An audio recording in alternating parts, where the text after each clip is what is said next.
போட்டித் தேர்வு படிக்கும் மாணவர்கள் அனைவருக்கும் வணக்கம். இன்னைக்கு நம்ம பார்க்க இருக்க டைட்டில் நிதி Aayog, national institution for transforming India. இதுதான் அதோட விரிவாக்கம். 2014 சுதந்திர தின உரையில பிரதமர் அறிவிக்கிறார். அதாவது திட்டக்குழுங்கிற ஒன்றை கலைச்சிட்டு நிதி ஆயோக்னு ஒன்று ஆரம்பிக்க போகிறோன்னு ஒன்று 2014 ஆண்டு சுதந்திர தின உரையில் பிரதமர் அறிவிக்கிறார். அதன்படி 2015 ஜனவரி 1 65 வருஷம் பழமையான திட்டக்குழுவை கலைச்சி, அதாவது பிளானிங் கமிஷன்கிற திட்டக்குழு கலைக்கப்பட்டு நிதி ஆயோக் உருவாக்குறாங்க. இதோட நோக்கம் நீண்டகால கொள்கை வடிவமைப்பு, மாநிலங்களுடன் இணைந்து வளர்ச்சி. இதுதான். இவங்களோட தலைமையகம் புதுடெல்லியில் இருக்கு. ஸோ இதோட தலைவர்கள் மற்றும் உறுப்பினர்களை பற்றி நம்ம கண்டிப்பாக தெரிஞ்சுக்கணும். இதோட தலைவர் எப்போவுமே பாரத பிரதமர் தான். அப்போ ஃபஸ்ட்டு யார் இதை ஆரம்பிக்கும் இருந்தாங்கன்னா மாண்புமிகு திரு நரேந்திர மோடி அவர்கள் இருக்காரு. தற்போதும் அவரே தான் இருக்காரு. ஸோ துணைத் தலைவர் யாருன்னு பார்த்தா ஃபஸ்ட்டு அரவிந்த் பன்காரியா அவர் இருந்தார். தற்போது ஸ்ரீ சுமன் பெரி அவர் இருக்கார். சிஓவா ஃபஸ்ட்டு இருந்தது சிந்து ஸ்ரீ குல்வார். இப்போ இருக்கிறது BVR சுப்பிரமணியம். ஸோ இது ரொம்ப ரொம்ப முக்கியமானது. நிதி ஆயோக்ல முக்கியமான பதவிகளை பற்றி பார்த்தா தலைவர் பிரதமர், துணைத் தலைவர் பிரதமரால் நியமிக்கப்படுறவங்க, தலைமை நிர்வாக அதிகாரி அதாவது சிஇஓவை பிரதமர் தான் அவரையும் நியமிக்கிறார். ஸோ முழு நேர உறுப்பினர்கள் சொல்லி 5 பேரும், பகுதி நேர உறுப்பினர் சொல்லி அதிகபட்சமாக 2 பேரும் இருப்பாங்க. அந்த 2 பேரும் பல்கலைக்கழகம் மற்றும் ஆராய்ச்சி நிறுவனத்தை சேர்ந்தவங்களா இருப்பாங்க. அலுவல் சாரா உறுப்பினர்கள் 5 பேர், அதிகபட்சம் 5 பேர். அவங்க மத்திய அமைச்சர்களாக இருப்பாங்க. ஸோ ஆளுநர் குழு மற்றும் நிர்வாக குழு அப்படிங்கிறது அனைத்து மாநில முதலமைச்சர்கள் மற்றும் யூனியன் பிரதேச துணைநிலை ஆளுநர்கள் தான் இருப்பாங்க.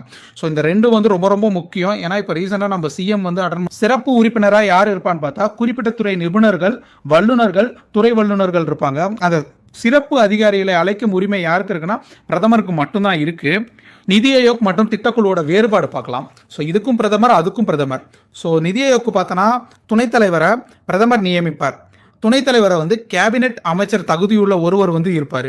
நிர்வாக குழுவில் மாநில முதலமைச்சர்களும் யூனியன் பிரதேச துணைநிலை ஆளுநர்களும் இருப்பாங்க. ஆனால் திட்டக்குழுவில் தேசிய வளர்ச்சி குழு அதுதான் இருக்கும். நிதி ஆயோக்குள்ள சிஇஓவும் திட்டக்குழுவில் செயலாளரும் இருந்திருக்காங்க. ஸோ தேவையின் போது பகுதி நேர உறுப்பினர்களை நிதி ஆயோக்கில் நியமிக்கலாம். திட்டக்குழுவில் அந்த வழிவகை இல்லை. நிதி ஆயோக்கில் முழு நேர உறுப்பினர் 5 பேரும், திட்டக்குழுவில் 8 பேரும் இருந்திருக்காங்க. கொள்கை உருவாக்கத்தில் மாநிலங்களோட பங்கு இருந்திருக்கு. ஆனால் அதில் இல்லை. மண்டல குழுக்கள் உருவாக்கத்திலையும் நிதி ஆயோக்கில் முடியும், ஆனால் திட்டக்குழுவில் முடியாது. நிதி ஆயோக் கூட்டத்தில் தமிழ்நாடு சிஎம் விஜய் அவர்கள் ஆற்றிய உரையில் என்னென்ன சிறப்பம்சங்கள் என்னென்னு பார்த்தா, 1 நீட் விலக்கு, அதாவது 2வதா கல்வி நிதி விடுவிப்பு, ஒகேனக்கல் குடிநீர் திட்டம் அந்தோட நிதியை விடுவிக்கிறதுக்காக கேட்டிருக்காரு. கோயம்புத்தூர்ல 2வது எய்ம்ஸ் மருத்துவமனை, இளைஞர் திறன் மேம்பாடு மற்றும் புதிய தொழில் துறைகள் தொடங்குறதுக்காக கேட்டிருக்காரு. சென்னை கன்னியாகுமரி அதிவேக ரயிலுக்கு கேட்டிருக்காரு. ரொம்ப ரொம்ப முக்கியமான இதுதான். திருக்குறளை தேசிய இலக்கியமாக அறிவிக்க வேண்டும் அப்படின்னு சொல்லிட்டு ஒரு வேண்டுகோளை வச்சிருக்காரு.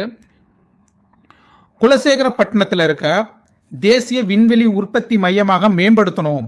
விண்வெளி ஆராய்ச்சி மையத்தை தேசிய விண்வெளி உற்பத்தி மையமாக மேம்படுத்தணும் அப்படிங்கிற ஒரு கோரிக்கையை வச்சிருக்காரு.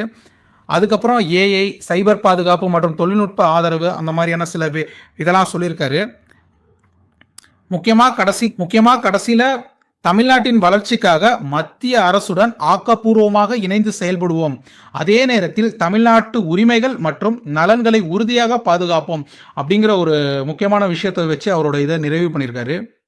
The Tamil Nadu Chief Minister, whom I saw in flesh and blood for the first time, I've seen him in movies and TV, I was very impressed when he said, if I'm quoting him right, that Tamil Nadu wants to grow to a $1.5 trillion economy by 2035.